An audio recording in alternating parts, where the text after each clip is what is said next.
everyone, my name is Kaikun6 and I'm here to do this week's episode of Playlist Stories. And before we start with this week's episode, if you hear any type of background noise, just ignore it.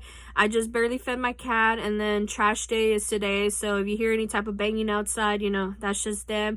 And on top of that, I have been cleaning a little bit what I could in this small room, and I still have you guys with a pile of clothes as my tripod right now, so it's still a mess, and I'm using this workspace like right here behind me to post up some stuff from Mercari and to take pictures and all that, just to get rid of stuff or sell some stuff. So anyway, ignore that. So let's just start with this week's episode. As you can see the title, Mambo number 5 by Bega. I remember listening to the song a lot, like maybe the late 90s for sure. I don't know, there was like other music that came with this said memory I'm about to mention before you guys. Well, 2 memories in fact. But all I remember was every single time I listen to the song, it just reminds me of like a lot of childhood memories. And mainly like when it starts getting cold like it is now, we're having a really, really nasty cold front. It's like yesterday was like 70 degrees, you guys, and then all of a sudden this morning, as I'm recording this video, which is Wednesday morning, it is 40 degrees, or it was like 30 something this morning. So I'm like, oof, that was a drastic drop of temperature. And so I just thought, you know what, I'm gonna pull through it and see if I could do this video in this room. So anyway, I just remembered like me, kind of like those moments where you have like little, like, I guess I want to say like little pockets of memories, I would call it, because like we had these moments in our lives where my mom would make her hot chocolate. It would be like super cold, and then kind of like she'll bring out the sweet bread and it was already warm and toasty, and then the steam that's coming out of the hot chocolate is like it'll fog up the windows and the mirrors inside the living room and the kitchen, since it was such an open area. And so me and my sister, while we're drinking like our hot chocolate and eating our sweet bread, we wait for the windows to like fog up, and then once we were done eating like our hot chocolate and our sweet bread, we would run to the windows in the living room and just start like kind of like doodling, kind of like we used our fingers to draw something in the fog of the windows. And it was mainly like I heart you, just a bunch of hearts with arrows, or if not, like little crazy monsters, smiley faces, whatever we could draw as kids at the time. And like I just thought that was like a really nice memory. Like even as of today, when it starts getting like really, really cold like it is right now, even though it's sunny, which is so weird, I would wait until some of the windows will fog up, and then I'll just start doodling art. And then I remember I'll take pictures and then draw some other stuff on there that I could remember as a kid, and then kind of like recreate those type of memories, I guess, for myself, since now I'm living here in Texas. And so that's just like one of the memories. And then the other one is like, if we're not home during these cold winters, especially in December, we will constantly go to these yearly trips to Mexico. And it's just mainly going to my mom's side of the family. We rarely go to my dad's side, especially because, like, of course, if you see my previous videos, you've known the history between both of my parents. They might have been married at the time, but they never got along. And their families don't like each other at all. So it was like, okay, if you bring the kids over, they're gonna have to stay with us, and if not, they're gonna have to go with you. And my dad was like, oh no, I'm not that, he was kind of like the patriarch, he was just like, oh, I'm not that good with kids, and you're the mother, you're supposed to do like what mothers do, and is take care of the kids. I'm just gonna go out there and just hang out with my family, and that's like that. And so I just remember like, okay, how come I never questioned it much as a child? But then it's kind of like constant clues as a kid. When we picked it up, we're like, oh yeah, I remember my dad's family don't like us that very much. So we were like, okay, fuck it. Let's just enjoy my mom's side of the family more. And they're a lot more friendlier to us, and they love us a lot more. So let's just, hang out with them. And so we will always go in the beginning of December, or at least the first weeks of December for sure. We'll go on our way to Mexico. My mom would drive there all the time, and it would be in her vans or whatever big vehicle she had at the time. It was mainly just vans. And we'll stock it up with like stuff to eat during the road, which is our like lunches and drinks and water, ice, everything you think of. So and because like we have to make these constant stops, you know. And so my mom had to do a lot of rest areas, and I don't know how many times, but she'll have us rest for a bit, and then she'll make like lunch for us when we were kids, and then she'll have us drink a lot of water while we're on the road. And then if this certain rest area have restrooms, we'll take advantage of it and just go. And if not, you know, we did the whole, you know, squatting down on the ground behind a bush or a tree just to like go, you know, go do our business. And we will always have toilet paper also. But most of the time, I mean, we were kids. We didn't know how to squat down. So my mom will always like, you know, hold up her hands or her arms like this and just like, okay, just sit down and just go as if you're going to the toilet. And that was like a neat trick for me and my sister at the time. And I will do that. So there was just like a lot of like little things here and there, you know, that I started remembering as we were like traveling to Mexico when we were kids. And a bunch of these rest areas, you know, have like amazing tacos, and sometimes they'll have burritos or like wraps or something. It was just like really good food when you're driving down the road. But of course, there's a lot of shady ones, of course. We just had to take precautions sometimes, because sometimes who knows what kind of meat they use over there. But anyway, but when we were going over there in Mexico, like immediately we're greeted by family once we get to like my grandmother's house. And then of course seeing my grandmother when she was still alive at the time, like just seeing her happy and just meeting her grandkids, and then seeing my mom and all that stuff. It was like very heartwarming, you know. But her memory started like kind of like going away around that time, so it was like she barely remembered my mom, but she definitely remembered us, which is so weird.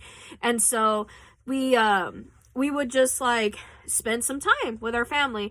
And of course, you know, we went from a really cold temperature to like a very warm temperature for sure, because at the time, for us, at least for us, and for me as a Californian, to me is as soon as it hits to 60 degrees or lower, we get cold.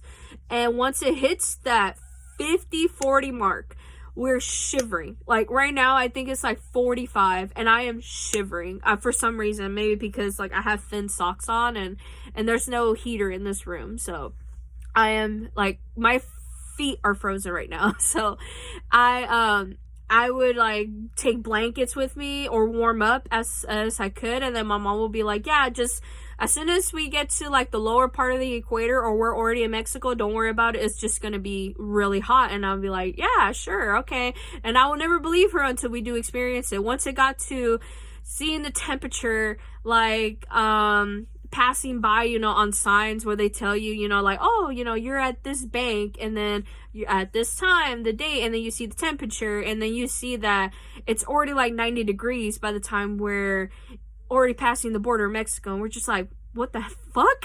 You know, like, why is it so hot now? And so we'll remove the blankets, we'll change into different clothes at a rest area. Like, we went from like jackets and sweaters to like, you know, shirts and shorts and sandals. So that's what we would do. And because any time below the equator, it's just different temperature for sure. Because that's what happened to us in the 90s. Like, once it gets really cold, my mom's like, I can't stand the cold, I need to go to Mexico.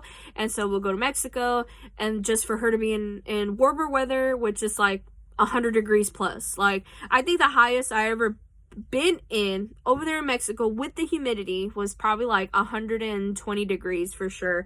And where one of my cousins, where they live at over there in California, the highest I've experienced with humidity over there, and yes, humidity, it's 127. And I never thought I would survive that, especially with me as a kid just running around, just playing with my other cousins at the time, and not dying of like a heat stroke, or, you know, like not having enough water in me. I don't know how we did it as kids, but we did it. So anyway, as soon as we arrived in Mexico, of course, we're greeted by family, friends, and family friends that they know my mom very well, because either she'd known them through association or through work or whatever, like, or when she was like in school, you know. And so she made like all these friends along the way, so she'll introduce us to her friends and we're like, hi, how are you doing?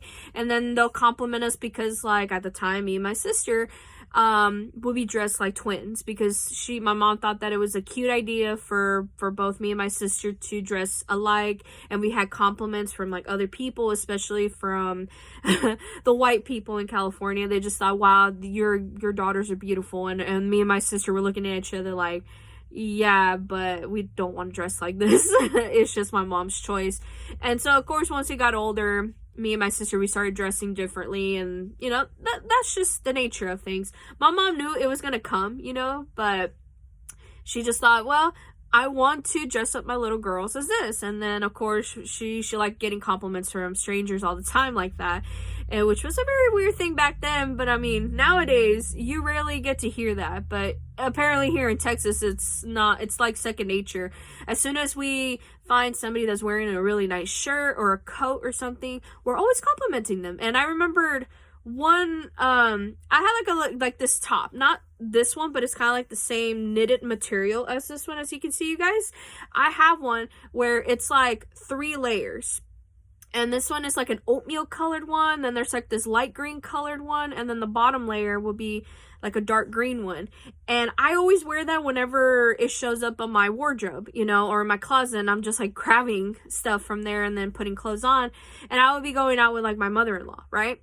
And I'll get compliments all the time from the same store that I go to with her. And so we'll go there and be like, oh, you know, you look very pretty in that top. And then we're like, oh, thanks, you know. And even as somebody that's never been complimented like that much before, I get compliments all the time with the top.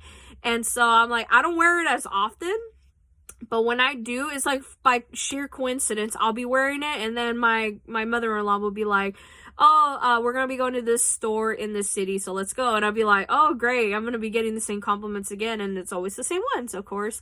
So anyway, we'll be enjoying ourselves with family. We'll be eating all the foods that they'll give us or they made for us. We'll be drinking, like, of course, safe water, because I know a lot of people will say, don't drink the water in Mexico. But if you do live nearby a purifying plant and know somebody that works in that water plant, it's safe. And of course there is a purifying plant there nearby where my mom's hometown is. And so sometimes when we get the water, it is really good. And if not, just don't hesitate. Go ahead and just boil the shit out of that water, wait until it cools down, and then drink it. You know, it's not going to be a big deal, because I've had so much water in Mexico from like, there's like this clay jug, you know, like a clay pot, and they'll put that like to reserve water in there. And I will always drink it all the time, and I've never gotten sick from it. So it's just, they either boil it or they found somebody at the purifying plant that they gave them like their weekly water or something, or whatnot. Who knows? But that's what happened to us. Like whenever we were in the mood for water, like for me and my sister, we always grab the clay pot, pour it into some glasses, and then we'll just drink it, and we'll be fine.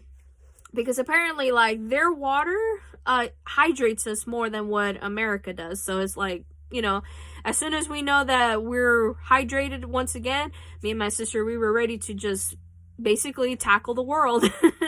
And mainly it would just be parties for sure, because like they'll give us a lot of water, a lot of sodas, a lot of like sugary drinks or something, and it was rarely with Kool-Aid. I don't remember ever seeing that over there, but I was just mainly like, you know, Coke and Sprite.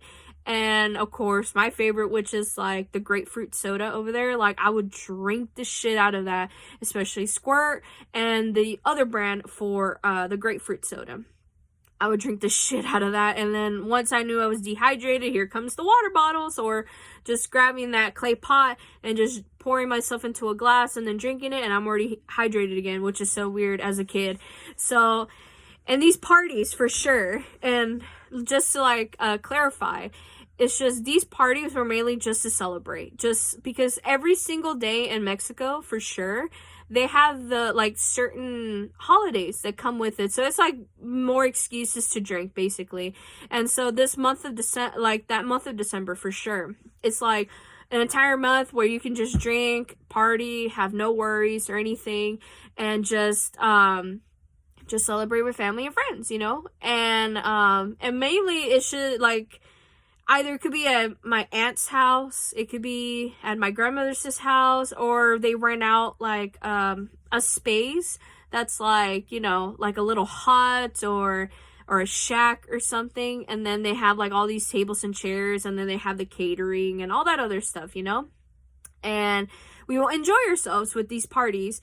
And then this song, in the title, like they will play the song a lot along with like Pitbull, Daddy Yankee, and like some other famous artists at the time for sure, like Juanes, Maná, all that other stuff. And it's like it's kind of like, oh, okay, well, we're getting both sides of cultures here. Like, we don't know nothing about Juanes or Maná or los Tucanes de Jalisco or something like that. You know, kind of like these other artists. We don't know nothing.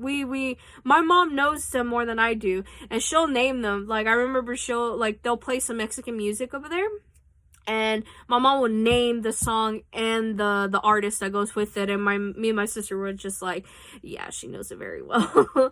And then here comes like American music, right, playing, and then everyone's like, I don't understand what the fuck they're saying, but this is a jam. And then they just start, you know, dancing their butts off, especially the female friends or family members. Like, they would be dancing provocatively, you guys. And me, as like, you know, my sister and I as kids, we never thought it was wrong. We just thought, okay, maybe this is their way of dancing, you know, and they're trying to enjoy themselves or something. But in the reality, it's just they were just dancing like sluts because they wanted to get attention from the other guys that were coming to the party. Because, like, sure, we had cousins and other stuff, but they brought over their own friends, and by friends, like potential love interests.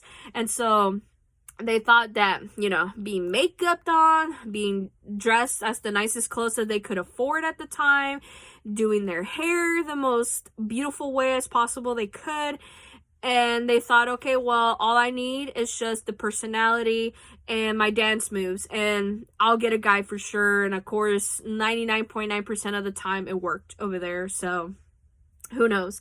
But anyway, that was the end of the memory and the end of the experience. I don't know, it's just like so many good memories with the song for sure. Like, mainly just the hot chocolate, and then seeing my weird cousins dance, and I don't know, it's just so weird.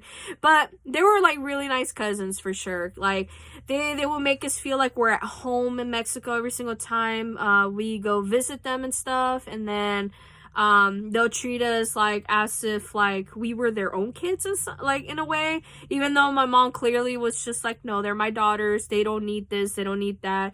But they spoil us too much. Like, I remember like, I don't know, maybe an aunt, before she passed away, she would spoil us with like coloring books and crayons or something, I don't know. But I will give all that stuff to my sister because she's the one who enjoys coloring than I do. What I want to do as a kid a lot was just like put on the Walkman and then the headphones, and then just play Eiffel 65 throughout the whole time, or Limp Bizkit, or some other CD that my brother would bring at the time when we were in Mexico. Most of the time it was Eiffel 65, because I remember that was a big part of my life, and I have a lot of memories that goes with that, with those artists for sure. And so probably in future videos I will be mentioning their songs too, and then I'll mention it like what memory attaches to these songs, so who knows. So anyway, I'm gonna end the video right now. I'm about to get warmed up real quick, my feet are frozen, and I'm gonna start cleaning this area, or if not, I'm just gonna catch up on YouTube videos that I have been wanting to see on here. So anyway, hopefully you guys have a lovely day, a lovely week, and I'll see you guys in the next video. I don't know what am I gonna talk about next video, but hopefully a random song that pops in my playlist, like this one and the one previous of that, so that way I'll explain the memory of it. So anyway, I'll just see you guys next video. Bye everyone.